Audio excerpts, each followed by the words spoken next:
Bien, bonjour à toutes et à tous. Pardon pour ceux qui étaient à l'heure et donc désolé de ce retard, mais on attendait que la plénière se termine. D'ailleurs, les derniers arrivants nous rejoignent maintenant. Bienvenue à vous, merci d'avoir choisi ce rendez-vous de 10h, une des premiers grands plateaux. On va parler de relocalisation, de réindustrialisation, de souveraineté, des mots qui n'ont jamais sans doute été aussi à la mode avant septembre 2020 et la présentation donc du plan de relance par le gouvernement 6 mois après le premier confinement. L'État a posé des milliards sur la table, c'est bien, mais il faut sans doute plus que de l'argent pour que la France parvienne à ses fins. Au-delà de la nécessité de réenchanter sans doute l'imaginaire autour de l'industrie, ça passe aussi par une forte évolution des comportements, des politiques de consommation et d'achat des particuliers, des entreprises et des pouvoirs publics. Vous savez que depuis 2 ans maintenant, l'heure est à la mobilisation. Après la publication par Produit en Bretagne et ses partenaires de la première étude Reloc au printemps 2021, il y a eu la mise en place d'une expérimentation avec 10 entreprises pilotes sur la relocalisation par les achats. Elle avait d'ailleurs été annoncée ici, je crois, Loïc Hénaf, l'année dernière, ici même au FEB. Et la région passe à l'action et va donc présenter un plan sur 2 ans à destination des entreprises régionales. Vous l'avez dévoilé d'ailleurs hier, Loïc Hénaf, au cours de la conférence de presse de présentation du FEB. Vous êtes d'ailleurs à la baguette de ce plan au niveau de la région, puisque vous êtes conseiller régional en charge de la relocalisation et président du groupe que tout le monde connaît, mais c'est surtout en tant que conseiller régional, bien sûr, que vous êtes là aujourd'hui. Tout à l'heure, vous allez revenir sur les détails de ce plan. À vos côtés, Anaïs Voigilis, vous êtes docteur en géographie et chercheuse associée au sein de l'IAE de Poitiers. Vos travaux portent essentiellement sur les enjeux et les déterminants de la réindustrialisation de la France. Et vous avez publié en 2020 le livre « Vers la Renaissance industrielle ». Et puis Alain Fustek, bonjour Alain Fustek, président fondateur de Goodwill Management, un cabinet de conseil en performance économique, responsable et auteur des 2 études Reloc sur lesquelles nous allons bien sûr revenir. Une première question d'abord pour vous, Loïc Hénaf. Quand vous étiez présidente de Produit en Bretagne et que vous avez lancé les études Reloc, vous avez souhaité dès le départ être entouré, comme vous l'êtes aujourd'hui, d'Anaïs et d'Alan. Pour quelle raison ? L'emploi est et a toujours été au cœur du sujet et de la vocation de Produit en Bretagne. Mais chemin faisant, c'est un peu une longue randonnée, chemin faisant, on s'est rendu compte qu'il fallait qu'on trouve non pas un second souffle, c'est pas mon idée, mais qu'on complète, qu'on enrichisse notre approche. Et c'est tout simplement la randonnée, le chemin qu'a fait Produit en Bretagne vers plus de responsabilité. Et sur ce chemin, il a fallu que ce réseau Produit en Bretagne apprenne, comprenne. Et on s'est fait entourer de diverses personnes pour enrichir notre approche. Et nous avons, au sein de ce réseau, créé jusqu'à créer un label RSE qui s'appelle Bretagne 26 000 et créer une véritable dynamique. Et donc c'est à cette occasion que nous avons rencontré Alain Fustek, et qui était fondateur donc de l'agence Lucie, qui a créé le label Lucie, qui est le premier label RSE. Et donc cet aspect de la responsabilité est entré avec, bien sûr, ses impacts sociaux et environnementaux. Et sur le même chemin, ou un peu parallèlement, et l'équipe de Produit en Bretagne a beaucoup regardé ce qui se disait sur la réindustrialisation, parce que c'était quand même un peu au cœur du sujet de l'emploi en Bretagne. Et nous sommes évidemment tombés sur les travaux et les interventions d'Anaïs Voigilis. Et voilà, on est rentré en contact et on a pu se nourrir de ces travaux. Et évidemment, la crise Covid, et puis etc., a créé des déclencheurs. Ce sont des cautions scientifiques, en quelque sorte. Absolument, ce sont 2 cautions. Pour moi, et autour, je suis ravi qu'ils aient pu se rendre disponibles aujourd'hui, ce sont 2 cautions scientifiques, parce qu'il était très important pour moi que notre approche soit intellectuellement très honnête et très structurée.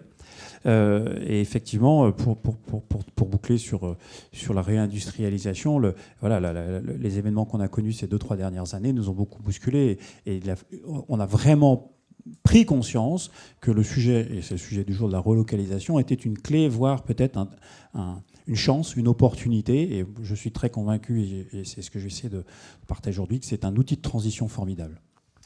Anaïs, parlons des enjeux. Et peut-être d'abord de vocabulaire.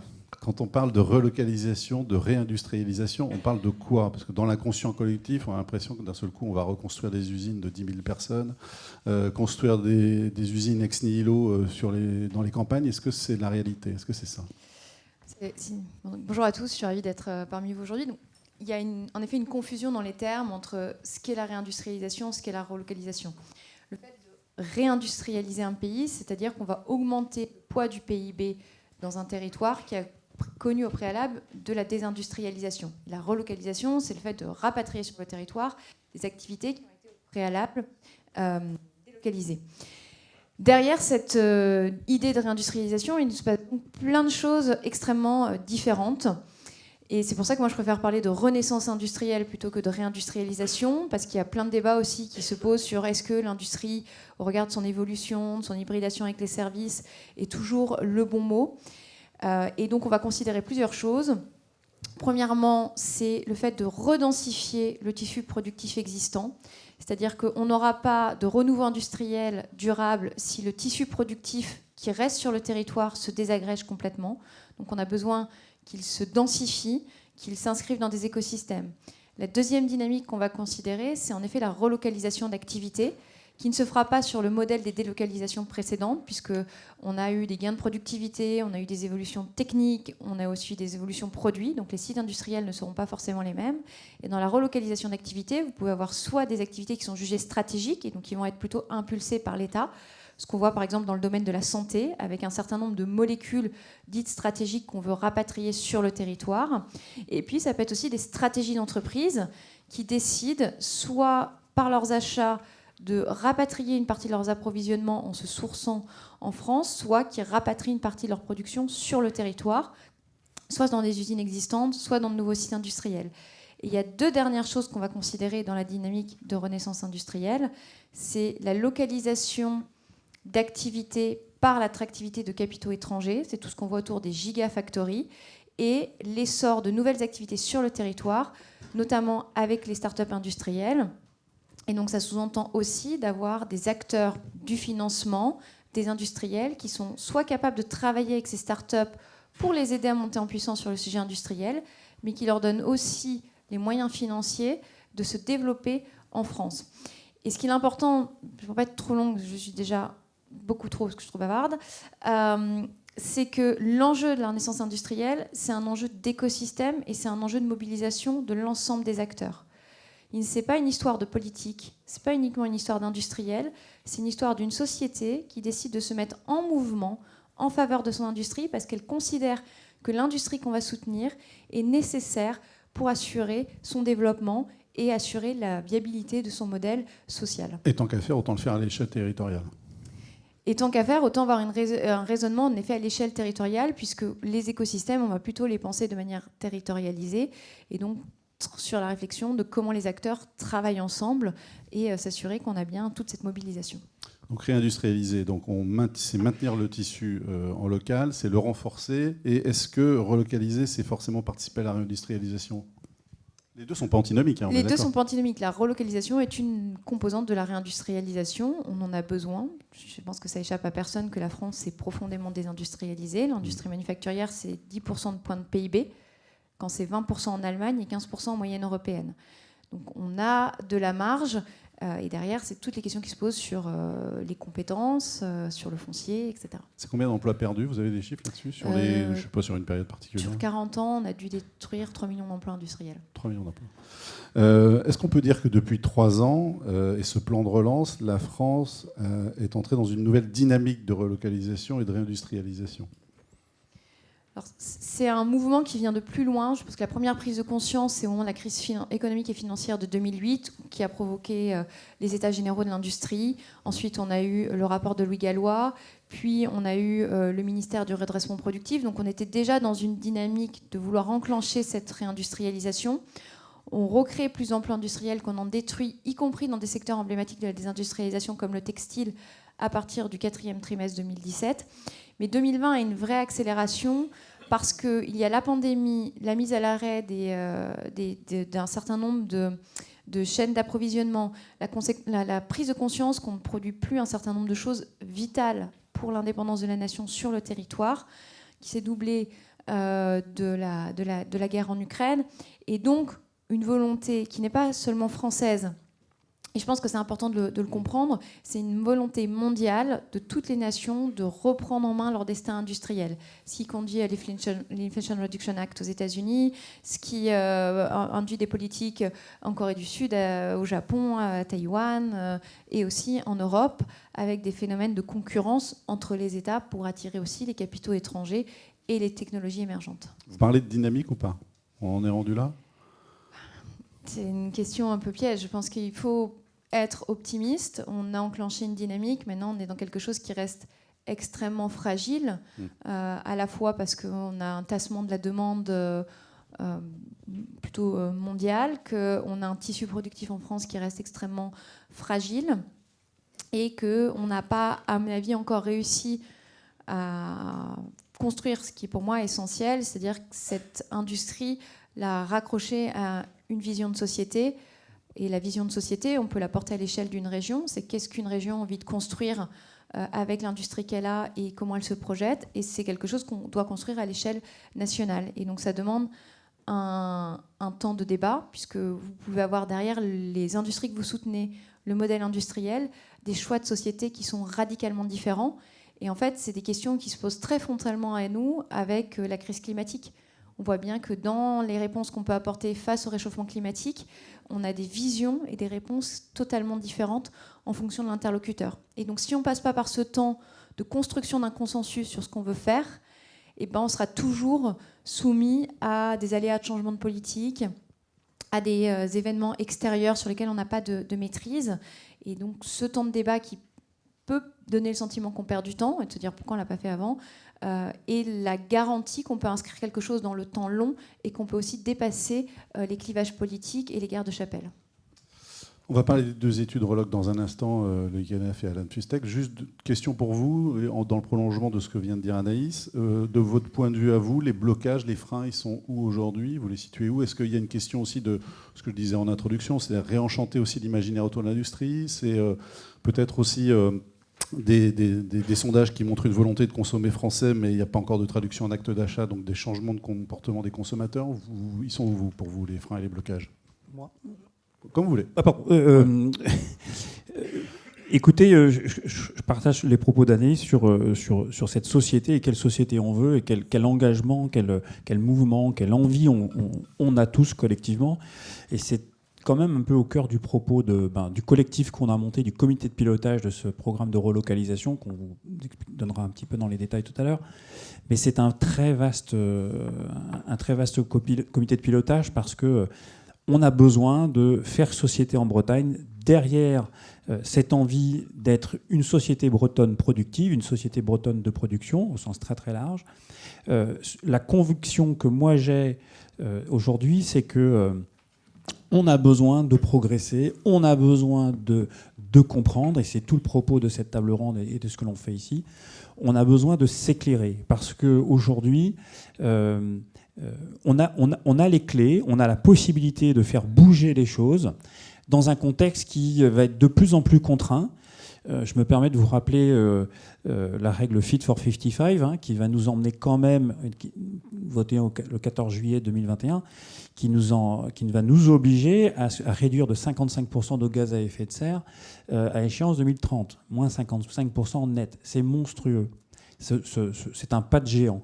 Et donc aujourd'hui, comme Pierre Bellon disait que le progrès des entreprises passe par le progrès des dirigeants, eh bien je pense qu'on a besoin de tous prendre conscience qu'on peut bouger les choses, qu'on peut réindustrialiser, mais ça va être une industrie différente. Et moi, je propose, avec le groupe, ce n'est pas mon idée, je propose qu'on le fasse par les achats. Parce que c'est une clé qui, lorsqu'on l'enrichit, quand on comprend mieux les impacts et les possibilités que ça ouvre, parce que ce sont de nouvelles opportunités de transformer son entreprise et de transformer ses impacts, eh ben, ça peut réellement changer.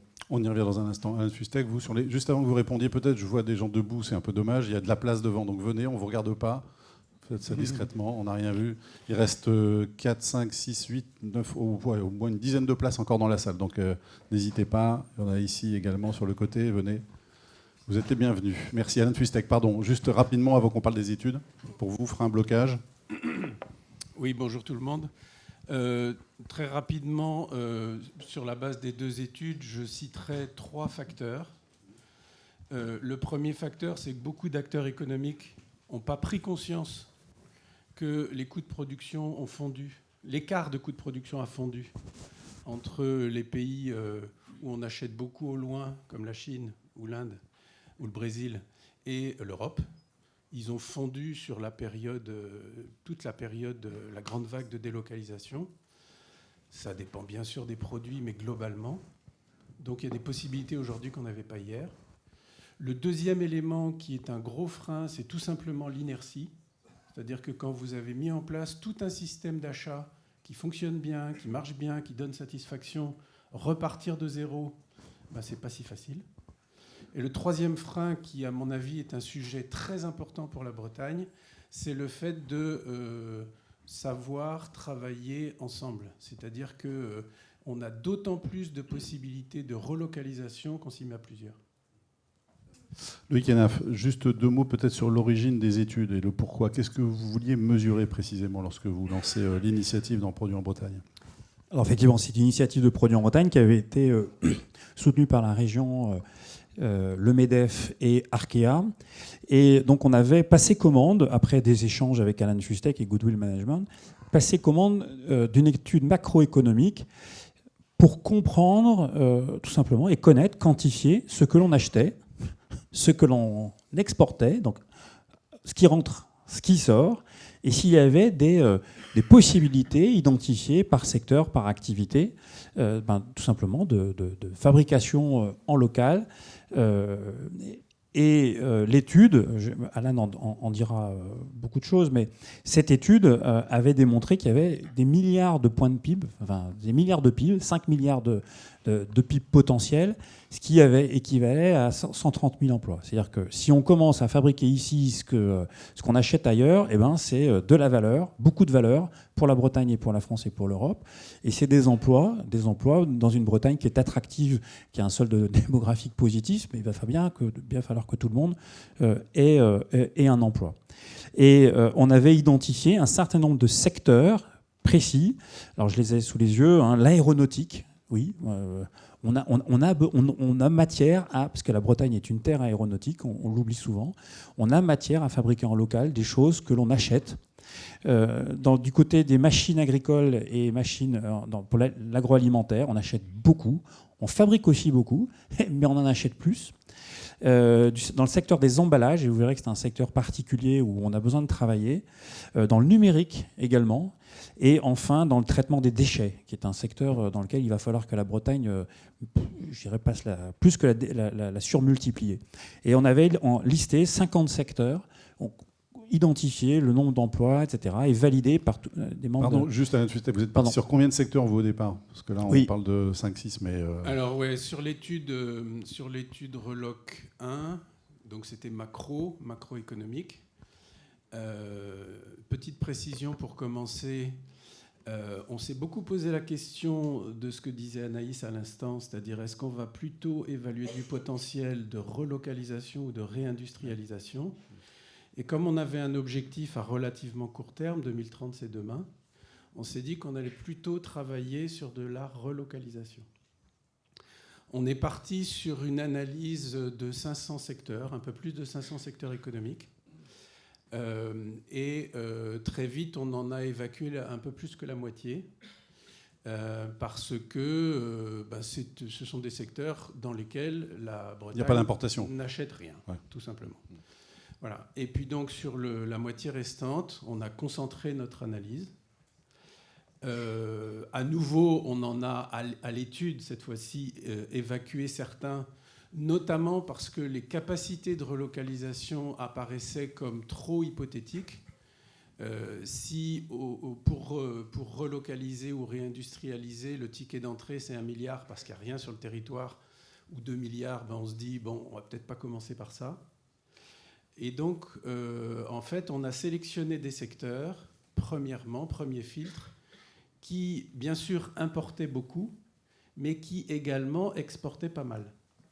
Pourquoi ? Parce que ça vous permet d'avoir la certitude que vous avez déjà un appareil de production en place sur le territoire. Et donc, à cet appareil de production, on peut demander davantage. Et donc, on a travaillé là-dessus. Et puis ensuite, on a fait une étude de terrain en rencontrant plein de chefs d'entreprise pour leur dire, nous, vu d'avion, en utilisant des statistiques, machin truc, on pense que là, il y a une possibilité de relocaliser. Vous qui êtes dans ce secteur, vous en pensez quoi ? Voilà. Et donc, ils nous ont confirmé ou infirmé nos analyses très macro. Puis on a beaucoup été aidé aussi par BDI, qui est l'agence de développement économique de la Bretagne, qui nous a beaucoup aidé aussi sur ce terrain-là. Vous avez 2-3 choses étonnantes à nous partager que vous avez découvertes ? Ah, un peu mon neveu. Donc 30% du poulet breton est importé. Voilà. Ouais. J'entends 50 à côté. Donc qui dit mieux ? Qui dit mieux ? Voilà. En Bretagne, on importe à peu près, excusez-moi, je ne suis pas précis, mais c'est l'ordre de grandeur est bon. 30% du poulet qu'on mange en Bretagne, il vient de l'extérieur. On importe du beurre, on importe des ovoproduits, on importe des légumes, beaucoup de légumes de Belgique. Et tout ça, c'est on importe du cochon, n'est-ce pas Loïc ? Et tout ça, c'est pas une bonne nouvelle pour lui, mais c'est la vie, c'est la réalité de l'histoire. Donc vous voyez, on s'est rendu compte qu'on avait des possibilités de faire beaucoup mieux que ce qu'on fait aujourd'hui. Et que, encore une fois, je me répète, ce qui était impossible il y a 10 ans est possible aujourd'hui. C'est pas évident que ça a été rechecké par les directions des achats. Vous voyez ? Voilà. Et donc le résultat, c'est ce que vous dit Loïc, c'est finalement, sans dire que c'est facile, mais sans prendre des risques inconsidérés, à horizon 2030, 5 milliards, 130 000 emplois. Après la deuxième étude, je dis un mot. Oui, un mot sur l'expérimentation, mais qui s'est fini cette année-là. Voilà. Donc la deuxième étude, en fait, c'était une étude beaucoup plus micro. Donc on descend au niveau du terrain. Et puis, on discute avec des entreprises volontaires sur qu'est-ce qu'on peut faire de manière très précise, très concrète dans l'entreprise pour relocaliser par l'intermédiaire des achats, c'est-à-dire acheter ce qu'on achète au loin, l'acheter plutôt sur le territoire.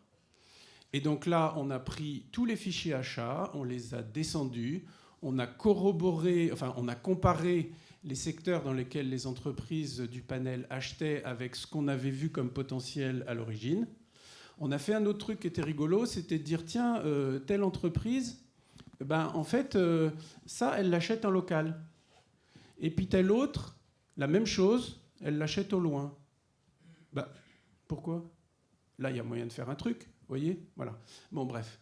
Donc, on a fait ça. Ensuite, on a analysé effectivement la façon de travailler. On s'est rendu compte qu'on a un gros progrès à faire en Bretagne sur ce qu'on appelle le TCO, Total Cost of Ownership, c'est-à-dire en fait l'analyse en coût global. C'est-à-dire de regarder tous les coûts cachés d'un achat au loin. Et il y en a pas mal en fait. Je ne rentre pas dans les détails. Tout ça pour vous dire que, moyennant un travail de terrain avec les entreprises, on arrive à la conclusion que, même s'il y a des écarts substantiels, les chiffres qu'on a annoncés sur Reloc 1 sont confirmés. Voilà. Le potentiel est confirmé, c'est-à-dire ce que vous disiez, 130 000 emplois, 5 milliards de billes. Et je me permets, c'est pourquoi on a fait cette deuxième étude, c'est-à-dire qu'on avait les données de Reloc 1, mais justement le comité de pilotage, et je me permets d'en donner la liste un instant quand même, donc ça regroupe, donc c'est une initiative que je porte en tant que délégué aux relocalisations sous le haut patronage de Laurence Fortin, vice-présidente à l'économie, mais dans ce tour de table, vous avez le MEDEF, l'UIMM, la BEA, la Fédération française du bâtiment, la CCI Bretagne, Produits en Bretagne, Bretagne Commerce International, Bretagne Commerce Développement Innovation, le Conseil national des achats, la Banque d'héritage, les conseillers du commerce extérieur, la DRETS et Bretagne Compétitivité. On a rassemblé le plus large possible. Et collectivement, on s'est dit, non, la grande étude, elle est sympa, l'étude Reloc 1, mais concrètement, allez, on rentre dans le détail parce que derrière, on veut que ça aboutisse à un plan d'action.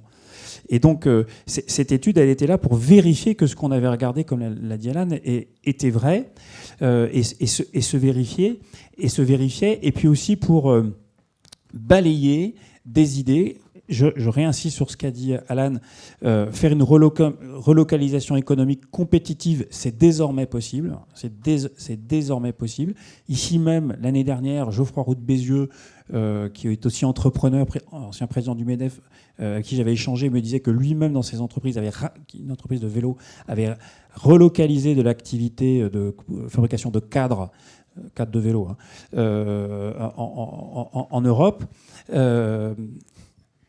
Et voilà, donc c'est compétitivement possible, mais ça aussi, et c'est là où la région Bretagne veut vraiment s'en emparer, c'est pour ça que je vous parlais d'un outil de transition, ça a des impacts sociaux et environnementaux positifs. Et ça montrait aussi que si on y va collectivement, si on engage des démarches collectives, on peut pousser des fournisseurs à relocaliser. Alors la clé, c'est d'avoir un constat et une envie collective, ce que j'essaye de vous exprimer à l'instant, et que le collectif a encore exprimé vendredi en comité de pilotage. Mais effectivement, une des clés, la clé, je répète, le TCO, le coût total de détention, c'est essentiel. On a besoin de reformer les dirigeants et c'est pour ça que le Conseil national des achats va nous aider à donner des boîtes à outils et notamment de faire en sorte que les dirigeants se reposent la question du coût total de détention et rechallengent leurs responsables des achats, quels qu'ils soient, rebalayer les achats, se repositionner son propre curseur. Et voilà, donc on a vraiment ces enjeux et surtout le travail collectif. Ça, en Bretagne, on sait faire, le travail collectif, mais ça va un peu plus loin que ça. C'est-à-dire qu'aujourd'hui, on anime cette démarche, cet élan, cette envie de collectivement sur toute l'économie bretonne parce qu'on pense qu'en relocalisant les achats, on va réindustrialiser. C'est ça la conséquence, in fine. On va réindustrialiser, on va remplir nos usines, on va refaire de la productivité, on va pouvoir créer de la valeur, qu'on va pouvoir refaire jaillir, c'est macro, mais c'est la logique, refaire jaillir sur le territoire. Mais ça ne suffit pas. Et donc, ce qu'a pointé Alan, c'est essentiel. Il faut que les entreprises travaillent ensemble. Anaïs, pardon. Et il y a deux sujets. Et malheureusement, j'ai peut-être un peu trop souvent parlé de mutualisation. Et le sujet de mutualisation, notamment des achats, peut faire peur à certaines entreprises. Moi, je dis mutualisation et ou coopération. En 2 à 2, on peut tout à fait coopérer avec quelqu'un, apprendre. Et on n'est pas obligé de créer un GIE, une gouvernance, faire des choses très simples. Anaïs, sur la méthode qui a été employée, sur les résultats, ça vous semble cohérent et c'est la bonne démarche ? Bon, vous n'allez pas me dire le contraire, parce que vous travaillez avec le KNAF depuis 2 ans, ça serait malvenu, mais qu'est-ce qui vous semble pertinent en tout cas ? Alors, si je dis le contraire, alors que je n'ai pas dit le contraire jusque-là, pendant que la salle est pleine, je pense qu'on ne resterait pas copains longtemps. Non, je pense que la méthode est intéressante, d'autant plus que, en fait, quand on parle réindustrialisation, on l'a vu là, à travers le prisme de la politique gouvernementale, ça a été France Relance, France 2030. Donc à chaque fois, énormément de subventions. Et moi, je crois que je ne suis pas là pour dire si les subventions sont bonnes ou mauvaises. C'est pas ça le sens de mon propos. C'est plutôt de dire qu'il n'y aura pas de pérennité dans la réindustrialisation sans volume. C'est-à-dire que si les sites industriels français n'ont pas de clients, ne remplissent pas les usines, alors vous pouvez mettre toutes les subventions de la terre que vous voulez, il n'y aura aucun mouvement qui se produira. Et donc les volumes, ils passent en effet par la capacité des acteurs industriels de considérer à travers leurs achats l'influence qu'ils peuvent avoir sur le territoire. Dire quelqu'un qui achète 5%, qui fait 5% de ses approvisionnements en France, demain il essaye de passer à 10, à 20, etc. Et l'impact pour le territoire est clé parce que quand vous approvisionnez sur un territoire, vous allez créer des emplois indirects chez vos fournisseurs, vous allez augmenter la part de fiscalité qui est générée sur un territoire, vous allez augmenter la part de consommation et donc on recrée un cercle vertueux qui joue en faveur de l'ensemble de l'économie. Et juste un petit mot pour dire que c'est un enjeu pour les entreprises à travers les politiques d'achat, c'est aussi un enjeu pour le consommateur. Alors je sais qu'on peut me parler de questions de pouvoir d'achat, de contexte difficile, mais si chacun réfléchit aussi dans ses actes d'achat, s'il peut privilégier des produits fabriqués en France de la même manière que la commande publique doit être vertueuse, alors on va recréer cette dynamique. Mais vraiment, le message est simple, il n'y aura pas de réindustrialisation s'il n'y a pas de commande pour les sites industriels français. Le KNAF, quand on dit relocalisation par les achats, ça veut dire que pour le chef d'entreprise, c'est tout revoir du sol au plafond ? Ou c'est à la marge ? C'est peut-être que quel pourcentage peut faire gagner beaucoup ? Alors c'est à chacun de regarder dans son entreprise. Je vais juste rebondir sur ce que vient de dire Anaïs. Savez-vous que la Bretagne est la première région de France pour l'achat local? Vous ne le saviez pas. C'est une réussite bretonne, pas que parce que ça fait 30 ans que Produits en Bretagne œuvre sur le sujet, mais la Bretagne est la première région de l'achat local des produits en produits de grande consommation. Ça représente 5 à 7% des achats. Et là, vous êtes désespérés. 5 à 7% de vos achats, c'est extrêmement faible. Si chacun faisait un petit effort, et c'est exactement ce que disait Annalie, 1 ou 2%, 1 ou 2 produits de plus dans son caddie, ça a de l'impact. 1 ou 2 produits de plus chacun à chaque fois que vous faites des courses, je ne vous raconte pas l'impact que ça a. Et donc c'est pareil pour les entreprises. C'est pareil pour les entreprises. Et mon propos n'est pas de vous dire autarcie, 100%, mieux disant, tip top moumoute, pas du tout. Mon sujet, c'est de vous dire revisitez, reposez-vous, vous dirigeants, reformez-vous, tout simplement. De temps en temps, on se reforme, on se repose la question, parce qu'on a des enjeux. On a des enjeux d'emploi, et les emplois de nos sous-traitants, l'impact, la vie dans nos villages, la vie dans nos communes. On a des enjeux de soutenabilité environnementale de nos activités. On a des enjeux de souveraineté. L'autre jour, on a mené une expérimentation dans le pays de Dordogne. Une entreprise qui faisait qui fait de l'électronique nous disait que sur certains semi-conducteurs, ils avaient 1 an d'attente. Ils avaient commandé, c'est commandé, hein. Ils attendent des pièces qu'ils recevront dans 1 an. Voilà. On se souvient tous du porte-conteneurs qui s'était mis en travers du canal de Suez. Les événements, on sait tous que la guerre est à nos portes. Donc il y a aussi ces enjeux qui sont nouveaux. Donc il y a des enjeux de souveraineté et de souveraineté de nos activités économiques. Moi qui suis dans l'alimentaire, c'est quelque chose qui m'inquiète. On est aussi là pour nourrir. Et donc ces grands enjeux, les entreprises peuvent y participer pour elles-mêmes et pour leur territoire et pour la société en général. Il faut juste que les chefs d'entreprise, les dirigeants se repositionnent. Alors, quelques pourcents suffiront. Et c'est aussi ce que l'étude Reloc 2 a démontré. Quand on est rentré dans 8 entreprises qui ont eu vraiment la gentillesse et l'esprit collaboratif pour partager avec nous, quand on rentre dans les achats et qu'on fait bouger les achats de quelques pourcents, ça a énormément d'impact au niveau macroéconomique. C'est ça qu'il faut retenir. On n'est pas obligé de faire quelque chose d'extraordinaire, revisiter, mais revisiter pour de bonnes raisons. Et de bonnes raisons, parce que je vous ai rappelé aussi que les contraintes réglementaires vont pleuvoir sur les entreprises, et j'aimerais que la Bretagne ait au moins un petit temps d'avance sur la prise de conscience. C'est pour ça que je vous ai parlé vraiment du progrès des entreprises par le progrès des dirigeants.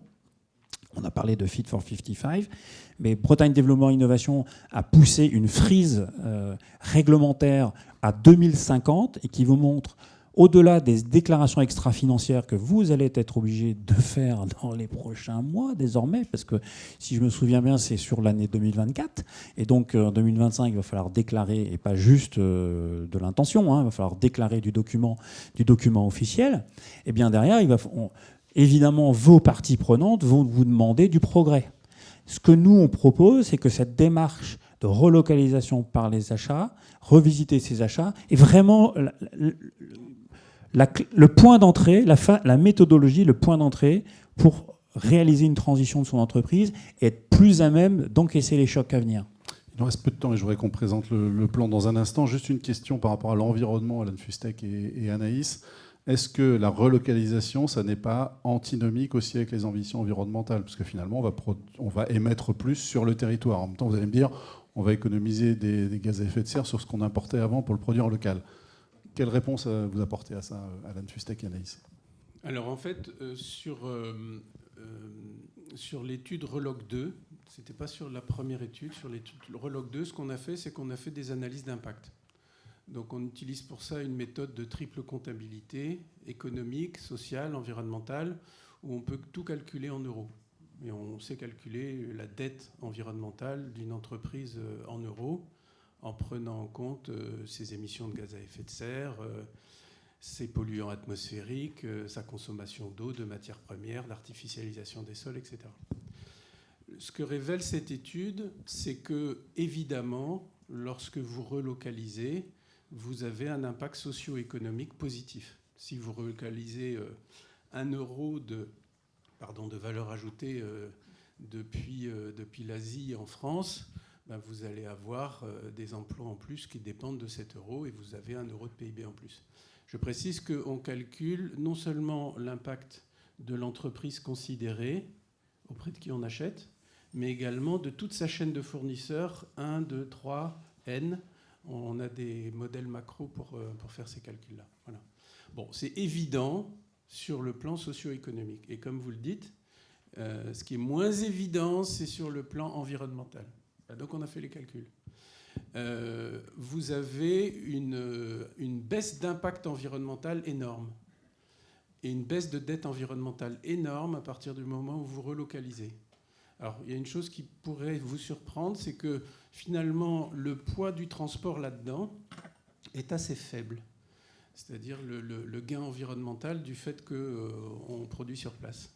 Il n'y a plus de transport. C'est assez faible. Par contre, ce qui pèse très très lourd, c'est les conditions environnementales de production en France, en Europe, en Bretagne, qui n'ont rien à voir avec ce qui se passe, par exemple, en Chine. Beaucoup de produits fabriqués en Chine sont des produits made in charbon. Parce que la première source d'énergie en Chine, c'est le charbon. Voilà. 1 euro de valeur ajoutée rapatriée, c'est 50 centimes de dette environnementale économisée. Alors bien sûr, vous allez pouvoir dire, et vous aurez raison, ouais, mais en même temps, on va dégrader l'environnement de ce côté-ci. Parce que on va polluer ici et non pas en Chine, ou en Inde, ou au Brésil, où vous voulez. Alors ça, c'est vrai.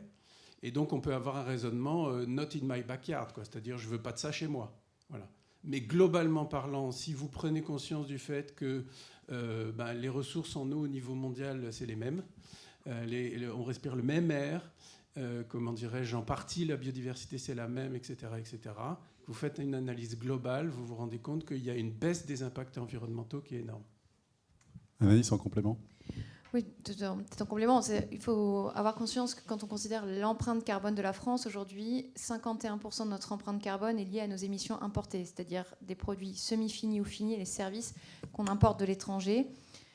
Comme le disait Alan, on a des normes environnementales qui sont plus strictes en France, on a un mix énergétique qui est mieux disant. Donc le fait de relocaliser, parce qu'on va aussi diminuer les volumes produits. Plus vous produisez loin, plus les stocks que vous devez avoir sont importants, plus le risque d'invendu est important. Donc il y a tout un raisonnement à avoir aussi autour du produit qui fait que la production nationale sera mieux. Il y a plein d'autres questions environnementales qui vont se poser aussi sur le choix de matière, etc. Et que c'est renouer avec notre responsabilité. Quand j'entends des gens qui disent « je ne veux pas de site industriel à côté de chez moi », alors déjà, je pense qu'il y a une profonde méconnaissance de ce qu'est un site industriel, c'est-à-dire qu'on passe tous à côté de sites industriels sans savoir ce que c'est une activité industrielle derrière et quel type d'activité industrielle c'est et pour servir quel type de marché. Et l'autre chose, c'est qu'on ne peut pas se prétendre être le pays héritier des Lumières, faire preuve d'un grand humanisme et vouloir donner des leçons au monde entier et ne pas vouloir être responsable de nos émissions et de notre bilan carbone. On veut continuer à consommer, eh bien, assumons les conséquences de nos choix de consommation et ne faisons pas reposer la responsabilité sur un autre pays, d'autant plus que quand on ne le fait pas sur notre territoire, nous sommes dépendants des trajectoires environnementales des autres et que si on va atteindre les objectifs environnementaux fixés dans le cadre de Fit for 55, on a besoin d'avoir la maîtrise de ce qu'on fait sur notre territoire ou au moins sur le territoire européen.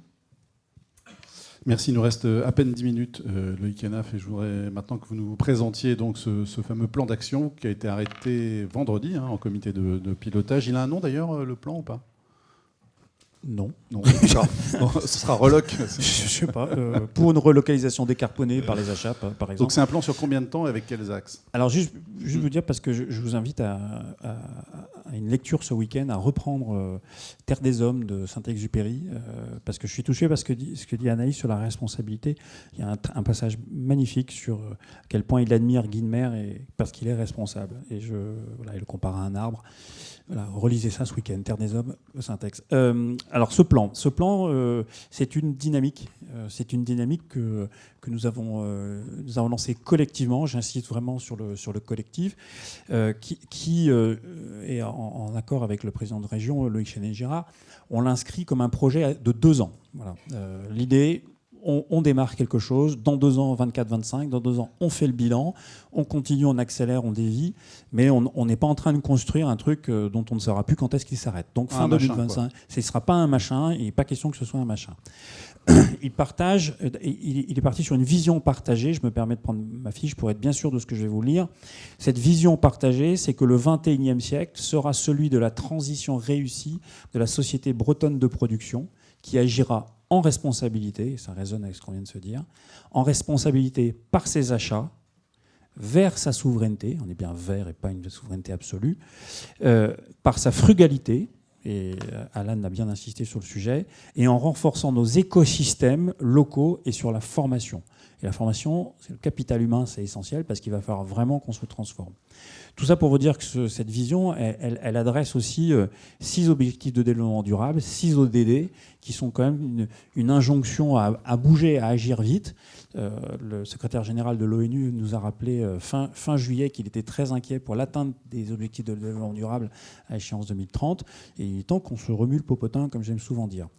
La conviction pour servir cette vision, c'est qu'effectivement, voilà, essayez de vous le démontrer et de vous convaincre qu'on peut jouer sur cette transition, on peut rentrer dans la transition en jouant par ses achats et en se reposant cette question. Et donc, tout le plan d'action qui va être vraiment finalisé dans le détail dans les prochaines semaines, mais on a déjà commencé, en fait. On a déjà commencé à travailler. Il est en 3 points. Le premier point, c'est de la sensibilisation. Vous êtes un peu nos cobayes ce matin.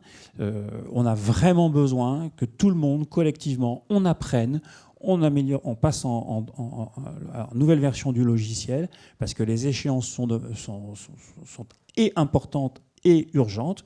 Et donc, il faut qu'on bouge, il faut que les dirigeants bougent, il faut que les entreprises bougent, se reposent des questions. Encore une fois, ce n'est pas une décision absolue de tout changer. Il faut juste se reposer les questions et refaire des choix mieux éclairés à l'aune des enjeux d'aujourd'hui. Et donc, ce grand volet sensibilisation-formation, il va commencer aussi par la création d'un indice de l'achat local. Alors, dans cette salle, quasiment l'année dernière au FEB, j'avais demandé aux participants qui connaissaient sa part des achats réalisés en Bretagne. C'est pas mieux. En France, combien vous êtes combien? C'est pas mieux. Juste, on peut faire le sondage. Vous êtes combien? Donc, ça n'a pas beaucoup progressé. Mon objectif, c'est que fin 2025, on prend rendez-vous ici et vous pourriez tous lever la main en disant « Je sais, c'est temps ». Et donc, on crée l'indice de l'achat local sur la base de ce qui a été réalisé par l'UIMM. Et on va pouvoir se dire où on en est, tout simplement. J'en suis où? Est-ce que je progresse? Est-ce que je régresse? Pour de bonnes raisons, que je subis, peu importe. Connaître. Derrière, on va partager une boîte à outils, des tutos, compréhension, le TCO, ce fameux TCO sous forme d'un fichier Excel tout bête. Mais vous allez vous rendre compte qu'au-delà du prix d'achat net, le transport, le coût de l'immobilisation, le BFR, quand une époque de taux d'intérêt plus élevés, est-ce que vous faites tout ça dans vos achats? Est-ce que vous êtes arrivé jusque-là? Est-ce que vous intégrez les coûts de non-qualité? De moins en moins. Enfin, et voilà. Est-ce que vous intégrez les impacts sociaux, les impacts environnementaux? Peut-être quelques-uns. Voilà. Donc, où est-ce que vous en êtes? Parce que, rappelez-vous, je vous ai parlé de déclaration extra-financière tout à l'heure. Tic, tic, le lien se fait. Il va falloir faire le lien des uns avec les autres.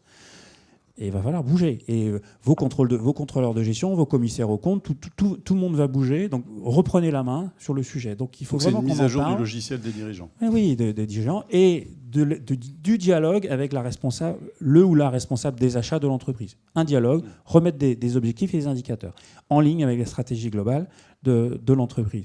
Il faut qu'on communique. Bon, ça c'est évident. On va aussi créer ou participer à des événements en Bretagne. Quand vous verrez ce petit logo bretagne-relocalisons.bzh, ça voudra dire que tous les membres du comité de pilotage ont avalisé d'une certaine façon ce qui va être dit sur le sujet, pas sur le reste, mais ce qui va être dit sur le sujet. Et donc, on pourrait continuer, j'ai parlé de randonnée tout à l'heure, de cheminement, on pourrait continuer sur ce chemin de la prise de conscience. Pour ceux qui aiment la culture bretonne, il y a un petit peu de découverte ou d'ignorance. dans le sujet. On va aussi s'inspirer d'une démarche avec le Conseil national, de ce que fait le Conseil national des achats et envisager la création d'une Braze Reloc Academy. En fait, c'est quelque chose d'un petit peu plus structuré avec des tutos, des grains, pour peut-être un MOOC, ou en tout cas faire en sorte que les gens progressent sur le sujet. On va aussi faire beaucoup travailler les gens en réseau. Beaucoup trop de travailler les gens en réseau. Et puis, on a un sujet région Bretagne avec produits en Bretagne, pour ce dont on a parlé sur la sensibilisation des citoyens sont encore renforcés, parce qu'un acheteur dans une grande entreprise, c'est aussi un citoyen et vice-versa. Donc, on a besoin de continuer, parce que ce que je vous dis là, je le porte avec l'équipe aujourd'hui, mais si ça ne fait pas écho avec la population bretonne, ça ne marchera pas. Il faut aussi que les entreprises et que les salariés des entreprises poussent aussi leurs équipes à bouger. Donc vraiment, ce volet sensibilisation est très important. Ce qu'il faut retenir aussi, c'est que ce n'est pas que nous, la région Bretagne et BDI, qui allons porter. Chacun du membre de comité de pilotage va s'emparer d'une brique et l'animer à travailler. Deuxième, et ça sera plus rapide, deuxième grand axe, on a besoin de favoriser de nouvelles relations business to business. Il faut revoir les choses. Petit 1, on va, avec la Bretagne Développement Innovation et la Chambre de commerce et d'industrie de Bretagne, revoir comment on peut donner un processus de recherche de fournisseurs quasi clé en main, ou en tout cas facile à mettre à déployer ou à utiliser pour les entreprises. Je cherche un fournisseur de ceci, cela, à qui je contacte, comment on m'aide. Les agences seront là pour proposer des fournisseurs. On l'a testé sur les 8 entreprises. Ce qui est assez intéressant, c'est que les fameuses entreprises ont dit voilà ce que je fais à la fin, grosso modo, voilà ce que j'achète. On a recherché dans les babas, on a trouvé les fournisseurs. Vous voyez, juste sur une recherche digitale. On a retrouvé les fournisseurs, on a même proposé aux entreprises des fournisseurs qu'elles ne connaissaient pas, des fournisseurs bretons. Ou qu'ils avaient peut-être un peu perdu. Oui, mais on ne travaille pas avec eux parce que... Oui, mais peut-être qu'eux ont changé depuis. Donc voilà, vous voyez, c'est tout simplement réactualiser à l'aune de ce qui va nous arriver, à l'aune des grandes transformations qui sont devant nous. Derrière, il faudra aussi qu'on aide les entreprises à déployer un plan de relocalisation par les achats chez eux. Donc un petit peu de méthodo, d'accompagnement, formation. Il faudra qu'on crée des liens entre entreprises. Et là, on a retrouvé ce rythme, parce que la pandémie nous a tous remis derrière nos écrans et dans nos bureaux. Mais rappelez-vous, les salons, c'était un truc sympa, les salons, on croise des gens. Aussi, les salons, ça peut se passer sur une zone artisanale, ça peut se passer à l'échelle d'un EPCI, ça peut se passer à l'échelle d'une région. On a, dans le domaine de l'alimentaire, 2 très grands salons en Bretagne, sur le CFIA et le SPACE. C'est des endroits extraordinaires, ce sont les plus grands salons de France en la matière. On voit l'impact que ça a, parce qu'on peut faire en sorte que tout le monde se croise et se rencontre. Et donc, on a besoin de recréer des opportunités de se croiser. Encore une fois, à l'échelle d'une zone industrielle ou d'une zone artisanale, ou à l'échelle d'une profession. Souvent, on en parle, et finalement, on en fait peu. Et j'ai eu beaucoup de dialogues avec des EPCI, donc des communautés de communes, qui disent « Ah ouais, ce serait bien, mais c'est pas fait. » Je suis désolé, c'est pas fait. En tout cas, pas au rythme, pas avec l'enjeu. Et puis, dans le B2B, on a une chose aussi qu'il faut qu'on communique, c'est que la région Bretagne, par ses achats publics, et donc ça peut être le cas aussi pour les départements, les communes, mais en tout cas la région Bretagne, s'est lancé un objectif très ambitieux, et ça a été voté, donc c'est déjà fait, en décembre de l'année dernière, dans le cadre d'un truc. Moi, venant de l'entreprise, j'appelle ça des trucs de la région, mais en fait, c'est très très bien. Ça s'appelle un SPASER, un schéma public d'achat social, économique et responsable, que je me souviens plus trop bien de l'acronyme. Ce qui m'intéresse, c'est son objectif, qui fixe à fin 2025 75% des achats sur les 5 territoires bretons, 5 départements bretons. C'est gonflé, 75% en local. Et donc, l'achat public a déjà décidé de ces objectifs. Il faut aussi que les entreprises répondent, parce que si nous, on veut acheter et qu'il n'y a personne qui propose, donc on a aussi besoin de former à l'achat public, et ça permet aussi de démultiplier les effets avec les départements et les communes. Et enfin, une fois qu'on aura fait tout ça, on va aussi travailler en groupe de travail plus précis pour identifier, et on va ressortir l'étude reloc, parce qu'il y a quand même 5 ou 6 secteurs d'activité où il y a des choses qu'on peut relocaliser. Il faut qu'on regarde avec tout ce comité de pilotage ce que l'on peut initier, parce que la région Bretagne a aussi des moyens. Elle a des moyens par la recherche, par l'aide à différentes aides. Elle peut aussi mobiliser d'autres aides, et évidemment les aides de l'État, et participer à aider à flécher. Donc il y a peut-être des activités qu'on peut réellement relocaliser. Il faut aussi qu'on aide qu'on s'aide tous à redéployer une politique d'attractivité de la Bretagne. Alors, elle est attractive, on sait qu'on a un solde migratoire positif, c'est très très bien, mais ce serait peut-être bien aussi que du point de vue des activités économiques, on les choisisse et qu'on ne les subisse pas. Et vous savez qu'il y a 4 locomotives de l'économie bretonne, qui sont la mer en général, l'alimentaire et l'agriculture. Le 3e, c'est le digital, l'informatique, le numérique. Et le 4e, c'est le tourisme. Et ce sont ces 4 activités qui tirent l'économie, qui tirent les économies. Les autres sont au service de ces locomotives, sont des wagons. C'est super d'être un wagon. Et donc, on a besoin aussi de se dire, peut-être qu'il faut qu'on concentre, parce qu'on a des moyens limités, sur ce qui a de l'impact, ce qui est efficace. Et puis je bouclerai avec ça en disant que le sujet des emballages, il est symbolique, il est emblématique. Nous sommes fabricants, la Bretagne est une grosse région fabricante d'emballages, boîtes métalliques, barquettes plastiques, étiquettes, etc., au service de son industrie alimentaire et d'autres d'ailleurs. Et c'est un secteur qui va être en grande transformation, des matériaux biosourcés, etc., etc. Et là, je suis sûr, je le sais, mutualisation ou coopération, il faut qu'on rassemble les entreprises pour leur proposer elles-mêmes, ce n'est pas de l'intégration verticale, mais en tout cas de s'engager sur le sujet des emballages. Merci pour ce point complet sur le plan. On a déjà pris beaucoup de retard et certains d'entre vous vont sans doute rejoindre d'autres conférences. Peut-être 2 mots de la fin d'Alan et d'Anaïs. Anaïs, peut-être dans un instant pour nous dire finalement pourquoi tout ça, ça peut marcher, ça doit marcher. Alan, juste avant. Je vais juste réinsister sur la nécessité pour que ça marche, un grand partenariat public-privé entre le monde des entreprises et puis le conseil régional. C'est indispensable. Il y a des secteurs dans lesquels on peut faire énormément de choses, gros volume, 5 ou 6 ou 7 secteurs, mais il y a plus d'une centaine de secteurs sur lesquels on peut faire des choses, on peut relocaliser. Anaïs, le mot de la fin. C'est très compliqué, mais je vais essayer de faire ça court pour ne pas vous mobiliser plus longtemps. Je pense que ça marchera si on décide collectivement de travailler à atteindre ces buts et que s'il n'y a pas de volonté collective, alors cette table ronde n'aura servi à rien et tous les efforts seront vains. Merci beaucoup. Vous avez bien fait de venir. Merci beaucoup à tous les 3. Et très bon forum économique breton à toutes et à tous. Merci à vous.